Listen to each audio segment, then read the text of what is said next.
지난주에는 믿음, 소망, 사랑이라는 기독교 보물에 대해서 말씀을 나눴습니다.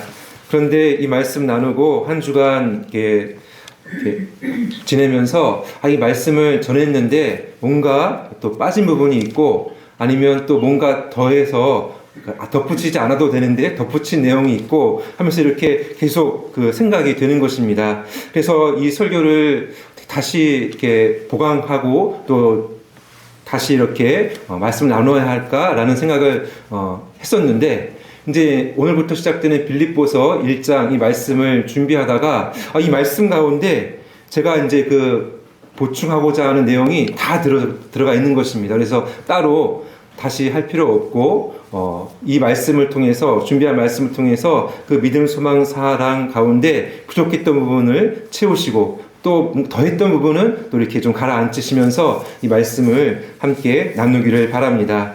먼저 이 빌립보서의 배경을 살펴보시면 우리 성도님들이 잘 알고 있듯이 이 빌립보서는 옥중 서신입니다. 바울이 AD 61년경 로마 감옥에 갇혀 있을 때에 에베소서, 빌립보서, 또 골로새서, 또 빌레몬서를 기록하여 전하였던 것을 볼 수가 있습니다. 이 빌립보서는 특별히 기쁨의 서신이라고 불리지요. 바울의 이 기쁨의 표현이 많이 나오기 때문입니다. 비록 이 환경은 매여 있었지 않습니까? 매여 있었고 또 앞으로 어떻게 될지 풀려날지 또 어떻게 될지 모르는 그 상황 가운데 있었죠. 보통 사람 같았으면 불안하고 뭔가 이렇게 핍절한 상황에서 너무나도 떨렸을 것입니다. 그러나 바울은 그 가운데서 오히려 기뻐하고요. 또 자신을 돌보는 그 성도들을 생각하면서 마음에 또 만족함이 있었던 것을 보게 됩니다. 그것은 분명히 예수 그리스도로 말미암는 기쁨이었다라는 것을 우리 이 서신을 통해서 살펴보게 됩니다.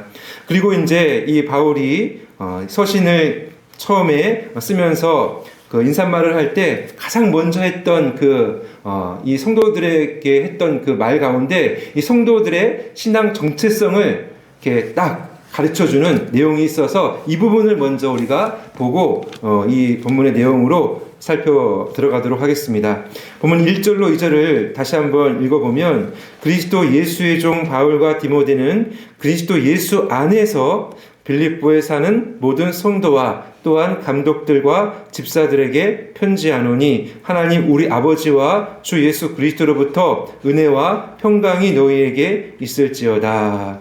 은혜와 평강이라는 이 인사말 가운데 있는 이 내용은요, 다른 바울의 서신서에도 담겨져 있습니다. 그러니까 그리스도의 복음이 가져다 준 놀라운 그 은혜와 평강, 그것이 이제 가득하기를 바라는 것이지요. 그런데 이제 제가 말씀드리고자 하는 것은 여기서 이 성도들이 어디 안에 있다라고 표현을 하냐라는 것입니다. 바로 그리스도 예수 안에 있는 또 빌립보에 있는 성도들, 그 지역교회 안에 있는 성도들인데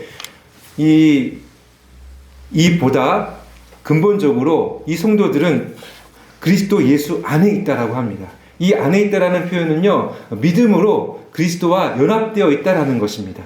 그러니까 그리스도와 연합되어서 그리스도께서 이루신 것이 나의 것이 되고 또 이제 그리스도께서 가지고 있는 것이 나의 것이 되는, 그리고 내 안에 그리스도께서 사시는 이러한 놀라운 그 연합이 이루어지게 되면서 이 성도들은 이 믿음으로 그리스도 안에 이제 신앙생활을 하게 되는 것입니다. 이것이 근데 너무나도 중요한 우리 성도들의 신앙 정체성입니다.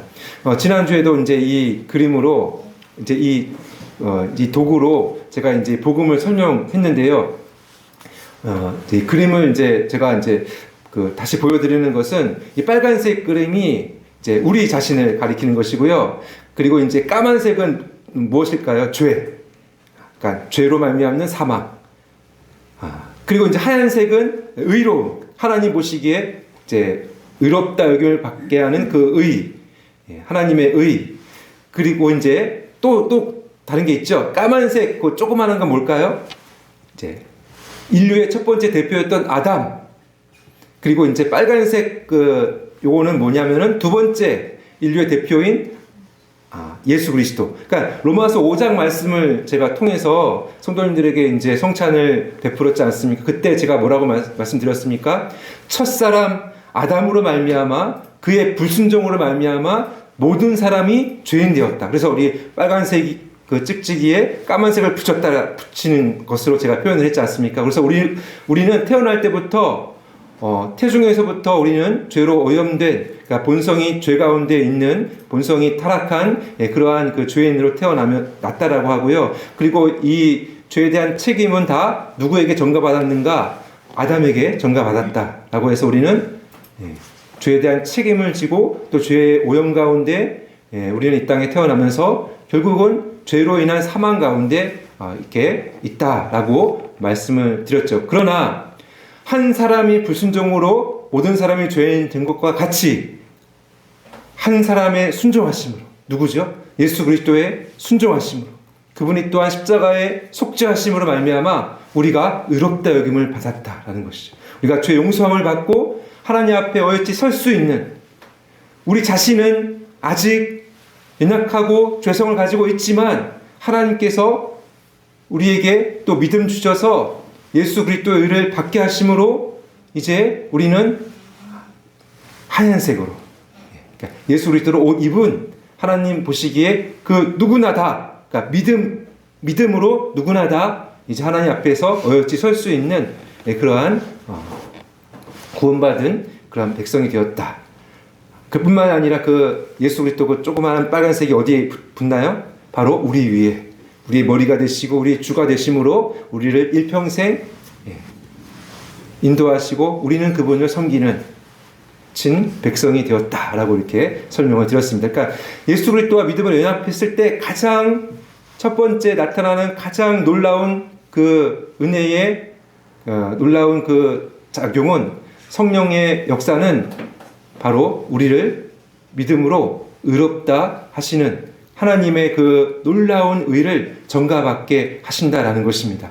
그래서 우리는 이제 이 삼중 전가라고 했지 않습니까? 아담의 죄가 나에게 전가되었고, 나의 죄가 예수 그리스도께로, 예수 그리스도의 의가 나에게로, 그죠? 그리고 사망 권세를, 죄의 문제를 다 해결하신 예수 그리스도께서 우리의 주가 되셔서 우리는 신앙생활한다.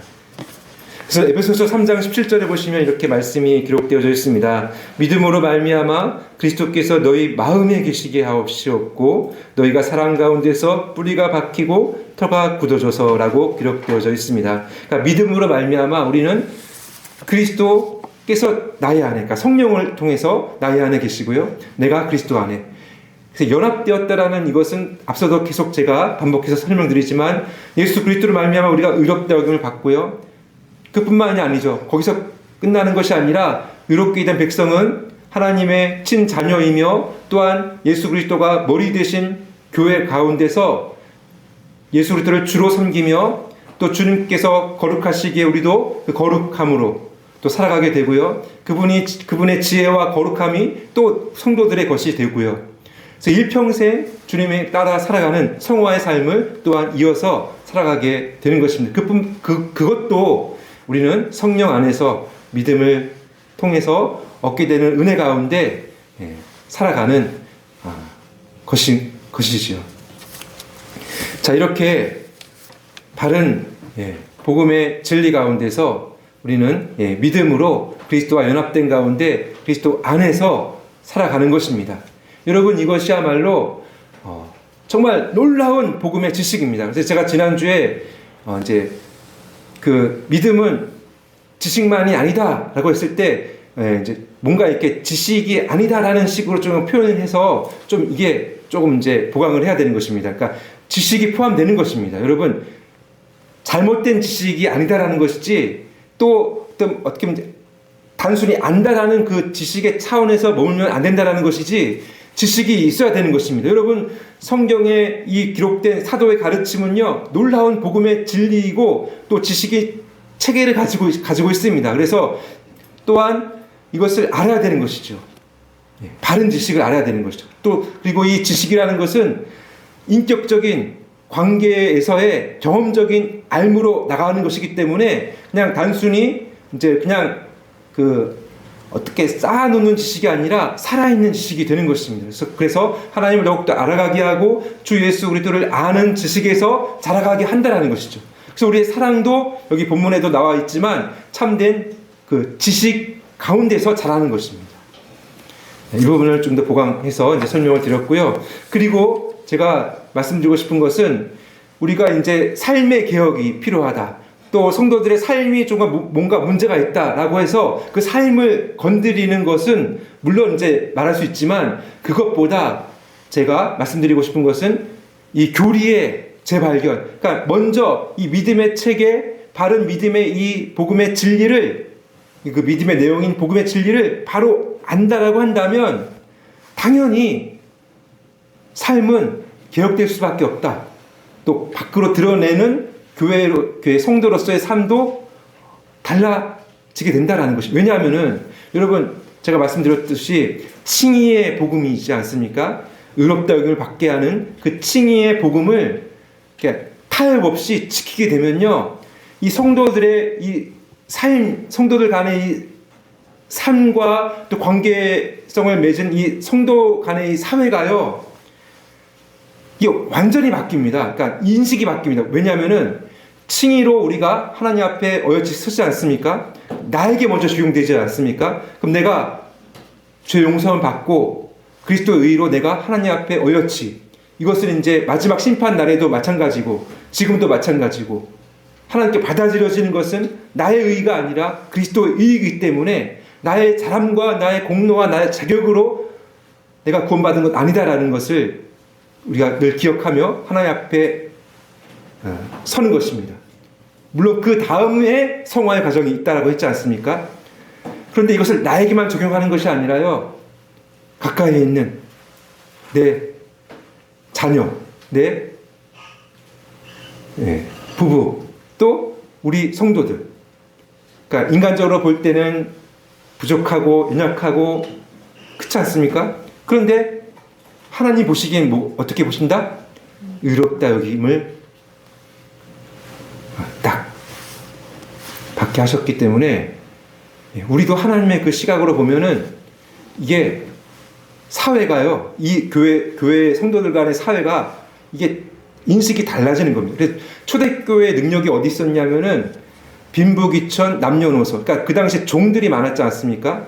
또 이방인도 있었고 유대인 그 그리스도인들도 있었고, 그러니까 이게 문화가 다르고 배경이 다르고 또 지식도 다르고 사회적인 어떤 그 지위 고하가 다 달랐는데 이들이 하나 될 수 있었던 것은 믿음으로 다 그리스도 안에 있는 형제 자매들이었기 때문에, 그것을 그렇게 보았기 때문에.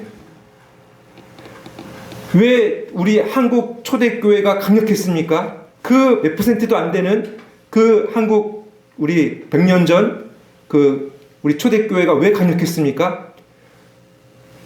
노비 또 백정 이런 정말 사회적으로 볼 때는 그러니까 그 세상이 볼 때는 정말 낮은 그런 사람들이 오히려 믿음 가운데 먼저 신앙생활 했을 때 먼저 장로가 되고 먼저 지도자가 되고 그랬을 때에 뭐 양반 또 뭐 높은 뭐 왕족의 사람들도 교회 안에 들어와서 오히려 그 질서를 인정하고 그 놀라운 그 새로운 사회를 사람들이 볼 때 이건 뭐야 하면서 변화되는 역사가 있었기 때문이다라는 것입니다. 여기까지 하고, 그래서 이제 이 믿음으로 그리스도 안에 있다라는 이 놀라운 것은 나만 어떻게 보면은 하나님 앞에 이제 서는 그런 구원받은 존재로서 이제 있는 것이 아니라 우리가 다 그렇게 함께 있다라는 그 놀라운 인식의 변화, 또 객관적인 이 복음의 진리로서 우리가 이제 마음에 딱 이제 이 진리를 자리 잡게 한다라고 한다면 다 세상과 다른 사회를 우리 교회 안에서 보여줄 수 있다라는 것입니다. 그래서 이 그리스도 안에 있다라는 이 믿음으로 그리스도 안에 있다라는 이 사실을 우리가 기억하면서 이제 본문으로 들어가도록 하겠습니다. 첫 번째로 그리스도 안에 있는 성도들은 함께 읽겠습니다. 시작. 믿음과 소망의 확신이 있습니다. 6절 말씀 다시 한번 다 같이 읽겠습니다. 시작. 너희 안에서 착한 일을 시작하신 이가 그리스도 예수의 날까지 이루실 줄을 우리는 확신하노라. 너희 안에서 착한 일을 시작하신 이 바로 하나님이신데요.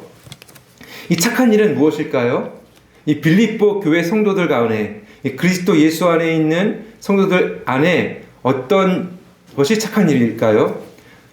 물론 지금 이 사도 바울과의 관계에서 사도 바울이 지금 복음 사역을 하면서 이제 옥중에 갇혀 있지 않습니까? 그 모든 사역 가운데 관심을 갖고 또 연결을 계속 끊지 않고 후원하고 그런 어떤 사랑의 교제를 하고 있는 것이 착한 일이겠죠. 그러나 이제 그 앞서 그 빌립보 성도들이 어떻게 그리스도 안에 있게 되었습니까? 어떤 역사로? 믿음의 역사인데 그 믿음의 역사는 어떻게 이루어졌죠? 사도 바울이 빌립보에 가서 그러니까 2차 전도 여행 가운데 사도행전 16장에 나오고 있는 대로 사도 바울이 2차 전도 여행 가운데 성령의 강권적인 역사하심으로 사도 바울은 그 소아시아 지역, 그러니까 이제 지금의 이제 터키 이쪽 그 유럽대로 건너기 전에 있는 그 소아시아 지역에서 이제 복음을 전하려고 했는데 성령께서 강권하심으로 거기 말고 이제 이 마게도냐, 지금의 그리스도라고 하네, 그리스 지역 위쪽 북쪽에 있는 그 유럽 대륙이죠. 거기 이제 복음을 전하도록 하셔갖고 옮겼죠. 거기 이제 큰 성, 첫 성, 빌립보. 거기가 이제 작은 로마라고도 불리우는 로마의 모든 행정과 또 모든 그 특혜와 모든 그게 다 압축되어 있는 그 도시였습니다.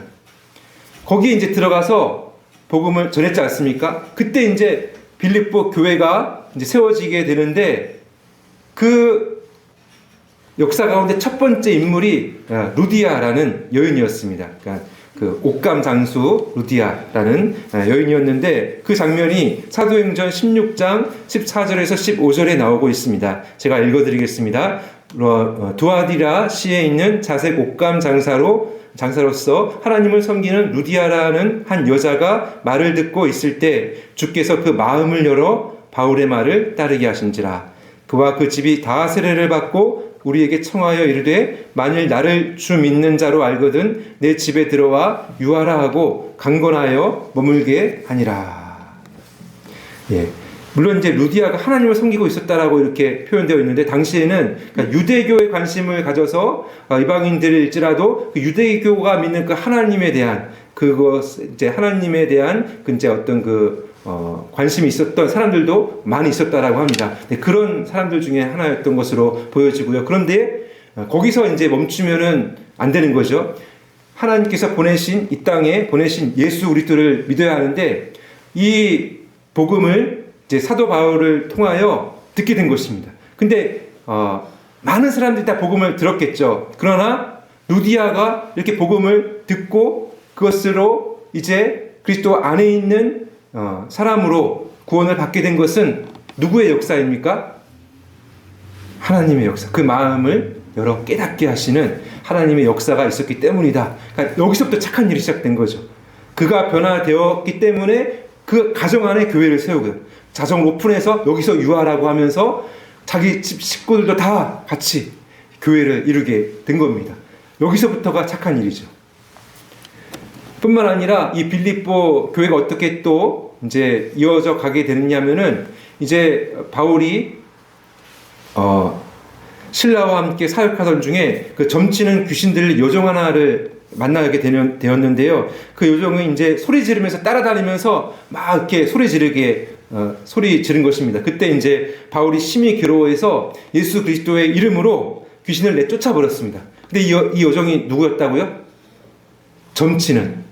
그러니까 점을 쳐서 이제 그 주인에게 이득을 이제 주는 그런 요정이었습니다. 근데 귀신이 떠나가니까 정상으로 돌아오니까 이게 그 모든 점도 못 치고, 그러니까 그 주인의 그 소득이 다 사라진 거죠. 그 주인들이 열받아갖고 이 바울과 실라를 이 관원들에게 막 모함하고 그래갖고 붙여갖고 관원들이 막 심하게 때리고요. 옥에 가두고 깊은 옥에 가두고 이제 지키라고 합니다.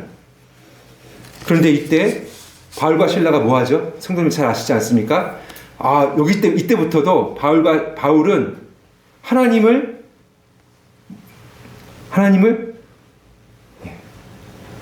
찬송하는, 한밤중에 기도하고 하나님을 찬송합니다. 놀랍지 않습니까? 복음을 전하다가, 그죠?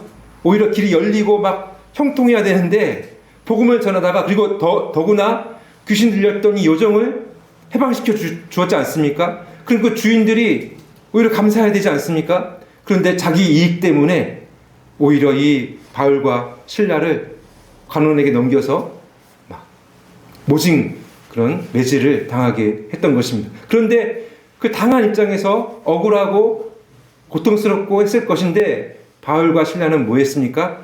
기도하고, 한밤중에 기도하고 하나님을 찬송하였다.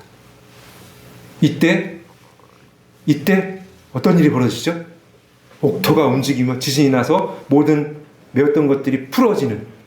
그래서 이제 지키던 간수가 이거 풀어진 것을, 옥문이 열린 걸 보고 어떻게 합니까? 스스로 자결하려고 하죠. 왜냐하면은 당시 지키던 죄수가 도망하게 되면 그 죄수를 이제 놓친 그 값을 간수가 이제 져야 했는데, 그 간수가 죽어야 하는, 대신 치러야 하는 이러한 것이기 때문에 이 간수가 스스로 자결을 하려고 했는데, 이제 급하게 사도가 하지 말라고, 상하게 하지 말라고 하고, 우리가 다 여기 있다라고 하면서 딱 있을 때에 그 간수가 그때 순간 이 새로운 어떤 그 능력, 새로운 어떤 그 영적인 어떤 그런 세계에 대한 어떤 그 갈급함이 생기면서 내가 어떻게 구원을 받으리까 라고 했지 않습니까? 그때 사도행전 16장 31절에서 34절에서 이렇게 이제 말하죠. 다 같이 한번 읽어보겠습니다. 시작. 이르되 주 예수를 믿으라. 그리하면 너와 내 집이 구원을 받으리라 하고, 주의 말씀을 그 사람과 그 집에 있는 모든 사람에게 전하더라. 그 밤 그 시각에 간수가 그들을 데려다가 그 맞은 자리를 씻어주고, 자기와 그 온 가족이 다 세례를 받은 후 그들을 데리고 자기 집에 올라가서 음식을 차려주고, 그와 온 집안이 하나님을 믿음으로 크게 기뻐하니라. 이렇게 복음이 들어가서, 물론 루디아 같은 경우에는 이제 마음이 이제 열려서 어떻게 뭐 큰 사건 없이 이제 믿게 되어서 그 집이 또 교회로 이렇게 내어놓는 그런 역사가 있었지만, 이 간수와 그 가족이 믿을 때는 엄청난 일이 벌어졌어요. 감옥에 갇히고, 매질을 당하고 감옥에 갇히고, 그러나 바울은 그 상황 가운데서 기도하고 찬송하면서 하나님께서 흔드는 역사를 보여주셔서 간수가 구원받게 하시는 놀라운 역사를 통해서 이 빌립보 교회가 이제 또 이렇게 이루어지게 된 것입니다. 이것이 이제 하나님의 역사이고 또 착한 일의 시작으로 우리가 볼 수가 있는 것입니다. 그리고 그 이후에 계속해서 그 사도와 함께 이제 동역하는 거죠. 물론 거리로는 떨어져 있지만 3차 전도여행, 그리고 예루살렘으로 가서 또 로마로 가기까지의 기간 있지 않습니까? 그리고 이제 로마 감옥에서 2년 정도 있었는데 그 많은 기간 동안에도 변치 않고, 수년이 걸렸겠죠. 그러나 변치 않고 계속해서 바울과 함께 이제 하는 그것이 착한 일이고, 그래서 이 모든 역사, 이 믿음의 역사를 일으키신 그 분이, 이 착한 일을 시작하신 그 분이 마지막까지 이루실 것이다 라고 지금 우리가 읽은 그 말씀 가운데 사도 바울이 이제 가르쳐 주는 것입니다. 그렇기 때문에 우리가 첫 번째로 아는 것은 그리스도 안에 있는 성도들의 그 믿음과 또 소망은 확신이 있다라는 것입니다. 믿음도 확신이 있고 소망도 확신이 있다라는 것입니다. 장차 이루실 것이기 때문에. 그래서 사도 바울이요, 빌립보 사역 하기 전에 1차 전도 여행 끝나고 돌아와서 그 파송교회인 그 안디옥 교회에 와서 이제 보고를 할 때요, 이렇게 보고를 합니다. 사도행전 14장 27절에 보시면 그들이 이르러 교회를 모아 하나님이 함께 행하신 모든 일과 이방인들에게 믿음의 문을 여신 것을 보고하고, 이렇게 하나님이 하셨다라는 이 보고, 물론 그 가운데서 하나님께서 자신을 보내셔서 복음이 들어가야 되기 때문에 복음은 자기 스스로 깨닫게 되지 않죠. 그 소식을 들어야 되기 때문에 바울을 통하여 복음을 전하게 하셨고, 그런데 그 복음을 전했을 때에 효력 있게 그 마음 가운데 믿음의 역사를 일으키게 하신 분은 하나님이시다라는 것을 지금 바울은 보고하고 있고요. 또 이 역사를 시작하신 그분께서 오늘 본문에서와 같이 예수의 날까지, 그 마지막 날까지 이루실 것이다, 완성을 이루실 것이다 라고 그렇게 소망의 확신을 가르쳐 주는 것입니다. 이것을 왜 이렇게 하는 것입니까? 아무리 그 교회 안에 문제가 있더라도, 이 빌립보 교회 안에도 사실 문제가 있었거든요. 서로 다툼과 이런 것이 있었거든요. 그럼에도 불구하고 믿음의 역사를 시작하신 그 하나님께서 이 교회를 지키시고 이 교회를 세워가시고 이 교회를 이루실 것이다 라는 이것을 가르쳐 주는 것입니다. 이 믿음의 확신, 소망의 확신을 주고 있는 것입니다. 이것이 우리에게도 너무나도 중요한 것입니다. 여러분, 눈에 보이는 가시적인 교회는요, 사라질 수 있습니다. 그러나 그리스도 안에 있는 성도들, 이 본질이거든요. 성도들의 모임이 교회다라는 이 교회의 본질은 변하지 않고요, 이 교회는 마침내 완성이 될 것입니다. 그렇기 때문에 교회는 흔들리고, 눈에 보이는 이 교회는 또 문제가 생기고 나타나고 또 흔들린다 할지라도 그리스도 안에 있는 성도들, 믿음의 문을 여신 그 하나님께서 계시기 때문에 그 믿음과 또 소망, 장차 완성케 하실 하나님이 목적을 가지고 우리를 구원하셨기 때문에 그 목적을 가지고 또 사명을 주셔서 우리 그 사명 이루기까지 우리를 지키실 것이기 때문에 우리는 또한 소망에 대한 확신을 가지고 신앙생활을 할 수 있다라는 것입니다. 그러므로 우리 성도님들, 그리스도 안에 있는 이 믿음의 정체성을 지키시며 소망을 가지고 인내하시며 신앙생활 하시기를 바랍니다. 두 번째로 우리 그리스도 안에 있는 성도들은 함께 읽겠습니다. 시작. 사랑으로 복음 사역에 참여합니다. 오늘 보면 5절에 보시면 너희가 첫날부터 이제까지 복음을 위한 일에 참여하고 있기 때문이라. 그러니까 첫날, 그 빌립보 교회가 이제 세워진 그 첫날. 그래서 이제 시간이 한 10년 정도 걸린 걸로 봅니다. 보통 이제 10년 정도 이제 이 빌립보 교회 세우고, 지금 이제 이 3차 전도 여행 끝나고 예루살렘 갔다가 또 거기 그 몇 년 있었죠? 거기서도 또 몇 년 있다가 이제 로마로 가서도 로마 감옥에 지금 2년 정도 있었다라고 이제 로마서에 보시면 나와 있지만, 하여튼 거의 10년 정도의 기간 동안에도 빌립보 교회는 그 첫날부터 지금에 이르기까지 계속해서 사도 바울과 연결되어 있습니다. 그래서 여기서 이제 복음을 위한 일에 참여하고 있다라고 하는 이 참여가 교제하고 있다라는 것인데, 이 교제는 서로의 필요를 채워주는 교제입니다. 그래서 히브리서 13장 16절에도 보시면 오직 선을 행함과 서로 나누어 주기를 잊지 말라. 하나님은 이 같은 제사를 기뻐하시느니라. 여기 서로 나누어 준다라는 이것도 같은 이제 의미가 있는 것이죠. 그래서 이제 이 복음 안에, 그러니까 그리스도 안에 있는 성도들은 이제 서로 교제하는데, 복음 사역을 위해서 서로 교제한다라는 것을 이제 우리 본문을 통하여 살펴보게 됩니다. 특히 이 빌립보 교회는 사도에게 에바브로디도를 보냈거든요. 친실한, 정말 충성스러운 이 사람을 보내서 그 소식을 또 전달, 서로 왕래하면서 이제 전달받고 전달하고 이렇게 하면서 또 필요한 것을 채워주었는데요. 빌립보서 4장 18절에 보면은 사도 바울이 그것에 대해서 이렇게 말하고 있습니다. 내게는 모든 것이 있고 또 풍부한지라 에바브로디도 편에 너희가 준 것을 받음으로 내가 풍족하니 이는 받으실 만한 향기로운 제물이요 하나님을 기쁘시게 한 것이라. 이렇게 복음 사역을 위해서 섬겼던 것을, 그러니까 이제 감사하고 또 그렇게 표현하고 있습니다. 또 계속해서 보면 7절을 보시면 이렇게 기록되어 있는데요.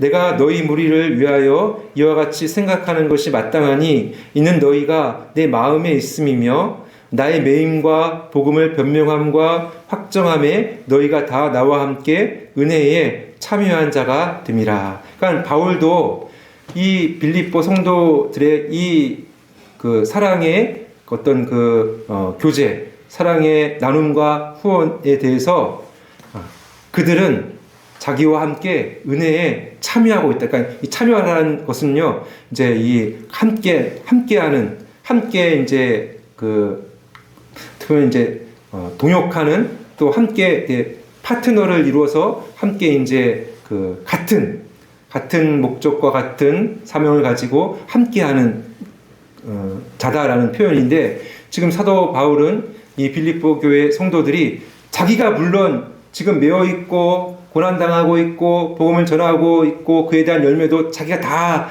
이렇게 이제 수고와 또 헌신과 이렇게 이제 하고 있지만, 자기가 혼자 있는 것이 아니라 지금 자기와 함께 누가 있다? 빌립보 성도들이 함께 있다라는 거예요. 참여하고 있다. 그 일에 같이 참여하고 있다. 함께 동역하고 있고 함께 그러면 동등하게 같이 있다라는 그러한 표현을 하고 있는 것입니다. 이만큼 그러니까 그리스도 안에 있는 성도들은요, 복음 사역을 위해서 함께하는 성도들입니다. 그러니까 서로의 필요를 채워주는 거죠. 그러니까 지금 바울에게 필요했던 것은 또 복음 사역을 위해서 이제 감옥에서뿐만 아니라 이제 그 모든 3차 전도 여행에서 보듯이 그가 이제 어떨 때는 이제 텐트 짓는 일을 하거든요. 일을 하면서 이제 복음을 전하거든요. 그런데 그보다는 이제 후원이 들어왔을 때 그것을 온전히 이제 그 시간을 온전히 또 가르치고 또 양육하고 하는 데 더 쓸 수 있으니까 하는 것이지 않습니까? 때문에 뭐가 필요하겠습니까? 후원이 필요한 거죠. 그것이 이제 필요했던 것이고요. 또 성도들에게는 무엇이 필요했겠습니까? 예. 바울의 사역 가운데 또 이제 열매를 맺고 또 바울을 통해서 전달되는 그 말씀, 또 바울이 또 본문에서 계속 기도하고 있는 그 내용, 그렇지 않습니까? 그 은혜가 계속 공급되는, 그러니까 선순환이거든요. 그러니까 필요가 서로에게 채워지는 그러니까 현실적인 필요가 채워지고 영적인 필요가 연결되어 있으면서 계속 채워지는 이것이 이제 있는 것입니다. 그리고 이렇게 될 수 있는 근거와 또 이유는요, 이 모두가 다 함께 공통된 분모를 가지고 있는데, 이 공통된 분모는 뭡니까? 다 그리스도로부터 말미암는 은혜를 다 공급받고 있기 때문에 이게 다 서로 채워질 수 있는 겁니다. 예, 서로에게 필요를 다 채워줄 수 있는 겁니다. 다 그리스도의 은혜의 바탕 안에 있기 때문에. 그래서 이제 로마서 11장 17절 말씀에도 보시면 이렇게 기록되어져 있습니다. 또한 가지 얼마가 꺾이었는데 돌 감람나무인 내가 그들 중에 접붙임이 되어 참 감람나무 뿌리의 진액을 함께 받는 자가 되었은즉. 여기 보십시오. 이 돌 감람나무는 그냥 바깥에 그냥 야생에서 자라는 감람나무인데요. 그냥 버려져 있는 겁니다. 그러니까 이것은 이제 이방인들을 이렇게 표현하는 것이거든요. 근데 그들이 참 감람나무, 그러니까 하나님의 백성 가운데 접붙임 바 되었다라는 것입니다. 같은 진액을 공급받는 자들이 되었다라는 것입니다. 그러니까 그냥 버려두었다라고 한다면 그냥 버려둔 그런 사람들이었는데, 하나님께서 창세전에 택하여 또 그들 가운데 또 계획 가운데 그들에게 믿음 주셔서 이제 그리스도 안에 다 접붙임 바 되게 하셔서 이제 유대인 성도들 또 이방인 성도들 다 빈부귀천 남녀노소 다 떠나서 이제 그들이 한 진액으로 그리스도 안에서 그리스도로부터 말미암는 의로움과 거룩함과 지혜로움과 그 모든 하늘에 속한 신령한 복들을 다 받고 있기 때문에 이게 서로에게 또 연결되어 있기 때문에 서로 나눌 수가 있고 교제할 수가 있는 것입니다. 이것을 이제 근데 이론적으로가 아니라 이건 실천적으로 해봐야 이게 정말 이게 돌아가는 거죠. 은혜가 더욱더 풍성하게 경험되는 거죠. 나의 부족함을 다른 성도가 채워주고 다른 성도는 또 내가 더 있는 것으로 나의 은사로 또 이렇게 서로 도움을 주고, 그래서 서로 이제 이 몸의 비유로도 고린도전서에 잘 나오지 않습니까? 서로 상합하여 마디마디가 다 연결되어서 상합하여 이 그리스도의 몸을 자라게 하는, 세워가는 이런 것이 있는 것입니다. 그런데 이제 이 빌립보 같은 경우에는 같은 교회 안에서도 그랬겠지만 이제 사도 바울이 선교하는 그 선교지 있는 교회, 그러니까 이 모든 이제 그 복음 사역 전체를 놓고 봐서 이제 그 하나님 나라를 기념으로 해서 하나님 나라가 전파될 때에, 하나님 나라의 복음이 전파될 때에 그 복음 사역을 위한 그 모든 지역, 그 모든 성도와 함께 서로 이렇게 다 이렇게 그 교제 가운데 또 그 복음 사역 가운데 참여하고 있다라는 것입니다. 그리고 이제 빌립보 교회는 앞서 말씀드린 대로 사도의 현실적인 필요를 공급하지만 사도는 무엇을 공급합니까? 빌립보서를 공급하죠. 이 진리의 말씀. 우리에게도 이제 기록되어 전달되어 준 하나님의 말씀, 하나님의 영감으로 기록된 이 말씀이 전달된 것이지 않습니까? 이 사도의 가르침은요, 구원의 진리와 또 어떻게 살아야 할지를 다 가르쳐 주는, 그죠? 그리고 또 사도의 기도가 또한 나옵니다. 9절로 11절 다 같이 한번 읽겠습니다. 시작. 내가 기도하노라 너희 사랑을 지식과 모든 총명으로 점점 더 풍성하게 하사 너희로 지극히 선한 것을 분별하며 또 진실하여 허물 없이 그리스도의 날까지 이르고 예수 그리스도로 말미암아 의의 열매가 가득하여 하나님의 영광과 찬송이 되기를 원하노라. 사도의 기도를 받고 있는 겁니다. 또 이 기도가 본이 되어서 그들도 이 빌립보서가 도착했을 때 함께 읽으며 또 기도의 내용대로 함께 그렇게 서로 기도했겠죠. 이런 영적인 필요가 다 공급이 되는 겁니다. 그러니까 성도에게 필요한 모든 것이다. 너희 사랑을 지식과 모든 총명으로, 하나님께서 가르쳐 주시는 그 지식, 살아있는 지식, 관계적인 지식, 또 총명, 또 밝아지는 그 깨닫게 하는 그 총명, 이런 것들, 또 그리고 예수 그리스도로 말미암아 의의 열매가 가득하기를, 사랑의 열매, 그죠? 또 하나님의 뜻에 합당한 그 삶의 열매까지. 근데 그 열매가 어떻게 맺어진다고요? 그리스도 예수로 말미암아 그쪽에서 주시는 그 은혜와 능력과 사랑을 힘입어서. 그리고 빌립보서 밑에 지역에 있었던 데살로니가 교회를 위해서도 사도 바울은 이렇게 기도합니다. 데살로니가전서 5장 23절에서 24절을 보시면 평강의 하나님이 친히 너희를 온전히 거룩하게 하시고 또 너희의 온 영과 혼과 몸이 우리 주 예수 그리스도께서 강림하실 때에 흠없게 보존되기를 원하노라. 너희를 부르시는 이는 미쁘시니 그가 또한 이루시리라. 여러분, 성도에게 필요한 모든 것이 저기 다 있습니다. 여러분, 우리가 온전히 하나님 앞에 서는 그날 하나님께서 지켜주시고 보호해주시기를 사도는 기도하고 있는 것입니다. 그리고 이것도 하나님께서 미쁘신 그 하나님께서 이루시리라 라고 이렇게 가르쳐주는 것입니다. 성도들 입장에서는 이 말씀을 들었을 때, 사도가 전해준 이 가르침, 이 서신을 딱 읽고 또 읽고 하면서 그들의 영혼이 더욱더 강건해졌겠죠. 그리고 기도하면서 하나님의 은혜와 또 공급하심을 실제로 경험했겠죠. 그들의 필요가 다 채워지는 것입니다. 이렇게 주님의 몸된 교회는 사도의 가르침과 기도, 또 본을 보여준 이 기도 가운데, 또 오늘날에 이렇게 주신 이 성령 66권 전체 가운데 성도들은 영적인 필요를 공급받고 또 채워가며 이렇게 살아가는 것입니다. 그리고 성도들은 그 필요를 공급받으며 살아갈 때 하나님 나라 전체적인 어떤 개념에서는 복음사역, 선교사님과 또 교회의 복음사역을 위해서 또 그 필요를 공급해 주는 겁니다. 교회 안에서 서로에게 또 채워주고 또 교회 밖으로도 흘려보내주면서 그렇게 나가는 것이 그리스도 안에 있는 성도들의 또 모습이고 열매다라는 것을 본문은 가르쳐 주고 있습니다. 이제 말씀을 마무리하겠습니다. 주 안에서 사랑하는 여러분, 믿음으로 그리스도와 연합한 성도는 그리스도의 은혜와 사랑이라는 공통 분모를 가지고 있습니다.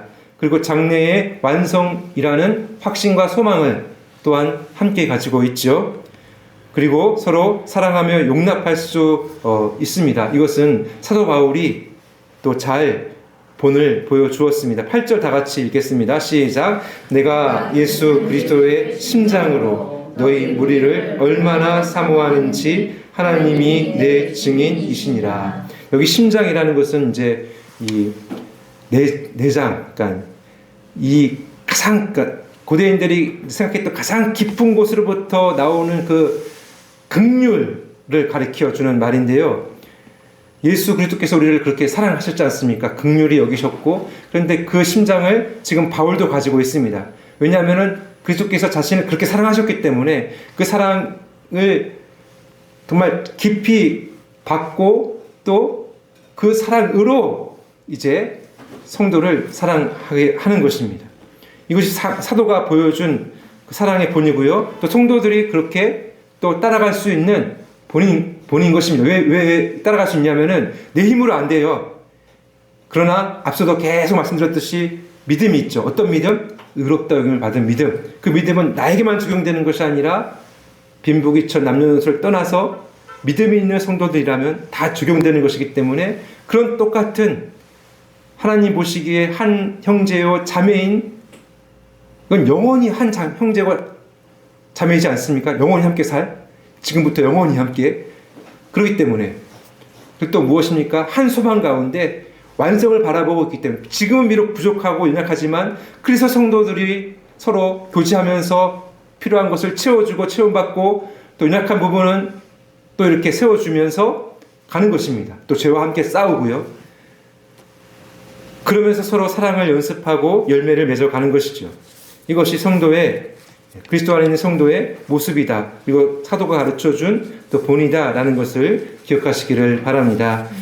마지막으로 한 가지 예를 들고 마치도록 하겠습니다.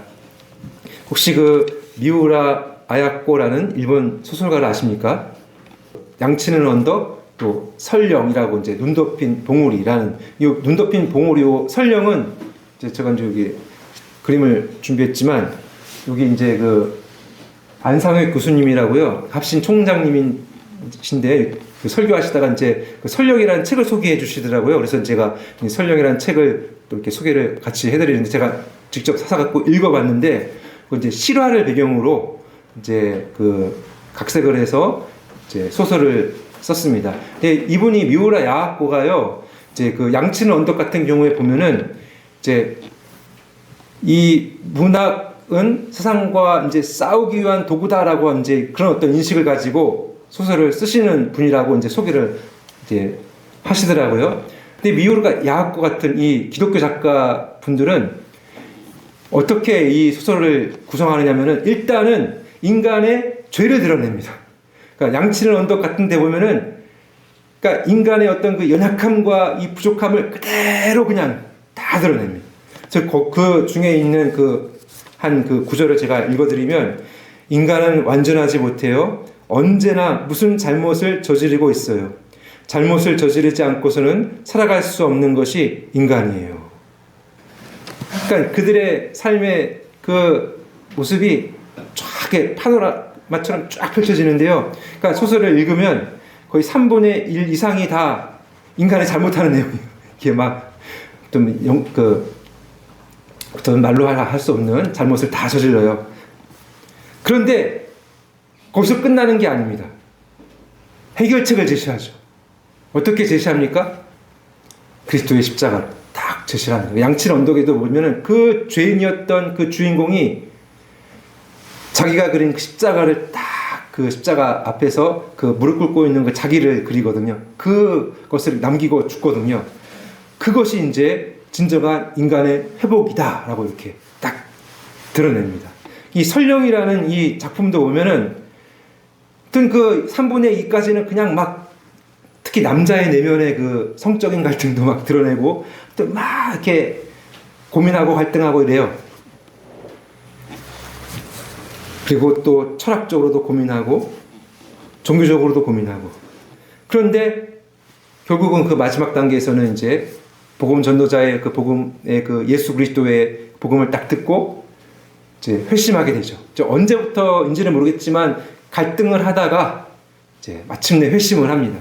자기 죄를 깨닫고 죄에 대해서 돌이키는 회개와 또 예수 그리스도께로 전적인 의탁하는 그 믿음을 가지고 회심을 하고, 이제 이것은 실화를 바탕으로 했기 때문에 이제 그 실제 주인공도 이제 그 주일학교 아이들을 돌보고, 또 그 철도에서 다녔던 그 주인공이 정말 말 안 듣는 또 말썽을 많이 일으키는 그 동료도 품어주면서 사람이 되게 막 이렇게 품어주고 끝까지. 실제로 이제 이 내용은 그 일본 오사카 위쪽에 아사히카와시 근방에 있었던 그 시오가리 고개라고 있습니다. 이 눈 덮인 고개인데요. 이제 그 소설에는 그 주인공이 이제 결혼식을 하러 갑니다. 또 실제로도 여기 이제 그 실제 주인공 이름이 나가노 마사오라 씨라는 이 분인데요. 이분도 이제 결혼을 앞두고 있었다라고 해요.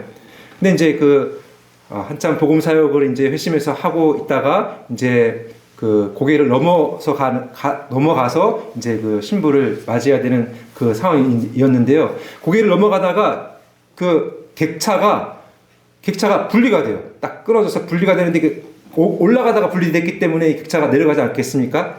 그래서 이 철도 회사 다니던 이 주인공이 급하게 딱 내렸는지 어떤 수 작동으로 해서 이제 브레이크를 막 돌린다라고 표현을 해요. 돌리는데 안 되는 거예요. 근데 만약에 멈추지 않으면 그 밑으로 쭉 떨어지면서 이탈해갖고 그 객차 안에 있는 사람 다 큰일을 당하지 않습니까? 그때 이제 이 주인공이 자기 몸을 딱 끼워서 희생함으로 기차를 멈추고 이제 많은 사람을 살립니다. 그 장면이 이제 그 소설에도 나오지만 실제로도 이제 여기에 실제로 이제 그분을 기리는 장소라고 합니다. 그리고 여기 현판에 쓰인 성경 구절이 바로 요한복음 12장 24절이라고 합니다. 내가 진실로 진실로 너희에게 이르노니 한 알의 밀이 땅에 떨어져 죽지 아니하면 한 알 그대로 있고 죽으면 많은 열매를 맺느니라. 물론 이 말씀 첫 번째 이루시고 베풀어 주신 분은 예수님이시죠. 예수님께서는 끝까지 제자들을 사랑하시고 예수님께서 이 땅에 오신 목적, 그 대속의 십자가를 지시고 죽으심으로 또 부활하심으로 우리를 이렇게 구원해 주셨지 않습니까? 뿐만 아니라 예수님의 사랑을 받고 또 예수님을 전부로 여기며 예수님을 주로 섬기며 따라가는 자들은 어떻게 합니까? 또 그 믿음과 소망 가운데 서로를 사랑하죠. 또 자기를 또 희생하는 것을 아까워하지 않습니다. 왜요? 이미 우리는 그리스도 안에 있기 때문에, 이미 우리는 그리스도 안에서 모든 것을 다 가진 자이기 때문에 우리의 헌신, 희생, 그 정도는 다르죠. 근데 이 주인공, 특히 이 나가노 마사오 씨는 그 순간에서는 자기를 희생해야만 했던 그 순간이었습니다. 근데 그것을 소설 속에서는 정말 아름답게 표현했고 실제로도 그랬다라고 증언이 되어 있다라고 합니다. 그러니까 우리 성도들이 살아갈 때 아낌없이 주는 나무처럼 살아갈 수 있는 이유는 모두 다 그리스도 때문인 것입니다. 기도하겠습니다.